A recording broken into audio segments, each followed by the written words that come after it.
নমস্কার বন্ধুরা, চলে এসেছি আবার একটা নতুন রেসিপি নিয়ে। বাসমতি চালের পোলাও করে আজকে তোমাদেরকে আমি দেখাবো। একটা মেজারিং কাপ নিয়েছি, দেখতেই পাচ্ছ।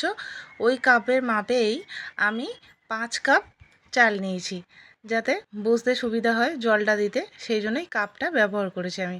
এবার অল্প অল্প জল দিয়ে আমি ভালো করে এটাকে ধুয়ে নেবো, যতক্ষণ না চালের এই সাদা জলটা বেরিয়ে যাচ্ছে। দেখো, একদম পরিষ্কার করে ধুয়ে নিয়েছি।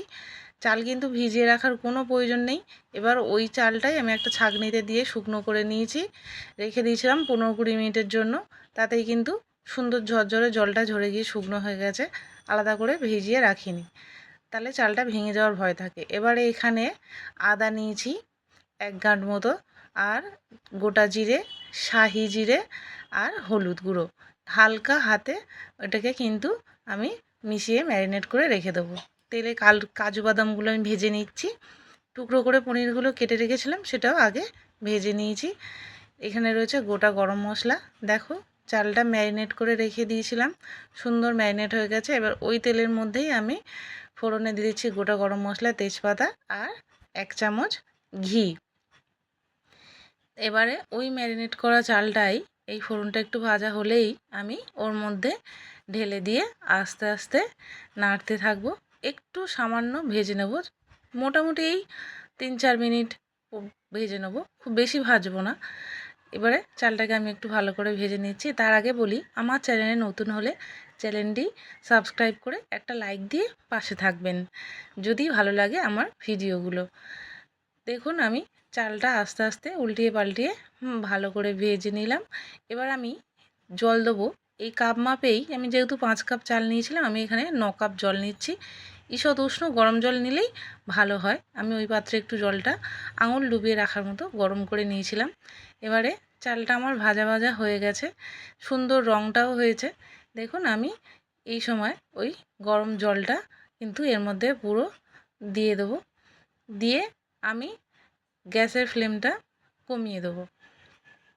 দিয়ে আমি এইভাবে জলটাকে মিশিয়ে দিয়ে আমি 15 মিনিটের মতো ঢাকা দিয়ে দেবো। 15 মিনিট পরে আবার খুলে দেখব। এতক্ষণ ধৈর্য ধরে ভিডিওটি দেখার জন্য অনেক ধন্যবাদ। একটু পাশে থাকবেন। দেখুন, 15 মিনিট পরে এই অবস্থায় রয়েছে। আমি একটা কড়াইতে করছি, আপনাদের যে পাত্রে সুবিধা হয় সেখানেই করবেন। আমি এখানে মোটামুটি 3 চামচ টেবিল চামচ মতো, 4 টেবিল চামচ মতো চিনি দিয়েছি, 3 থেকে 4 টেবিল চামচ, আর পরিমাণ মতো লবণ দিয়েছি।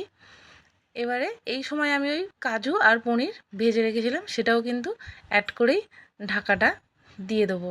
বেশি জোরে নাড়াবেন না, তাহলে চালটা ভেঙে যাওয়ার ভয় থাকে। দেখুন, ফুটে গেছে, চালটা কিন্তু সুন্দর রেডি হয়ে গেছে, একটুও কিন্তু ভেঙে যায়নি, সবটা গোটা গোটা রয়েছে। এই সময় আমি একটু খুন্তি দিয়ে ফাঁকা করে দিয়ে দিচ্ছি ওপর থেকে ছড়িয়ে ঘি। দেখুন, চালটা আমি হাতে নিয়ে দেখাচ্ছি, একদম সুন্দর গোটা গোটা চালটা রয়েছে। আমি এবার একটু আস্তে আস্তে গ্যাসটা বন্ধ করে দিয়েছি। আরও 5 মিনিট পরে দেখুন, সুন্দর কিন্তু ভাতটা রেডি হয়ে গেছে। রান্নাটা করতে আমার প্রায় 20 থেকে 25 মিনিট মতো লেগেছে। আমি এখানে একটা নিরামিষ কাজু কিশমিশের আলুর দম করে রেখেছিলাম। এই রেসিপিটা আমার চ্যানেলে দেওয়া রয়েছে, আপনারা চাইলে দেখতে পাবেন। দেখুন, দাদাভাইকে খেতে দিয়েছি, উনি খাচ্ছে, এক্সপ্রেশনটা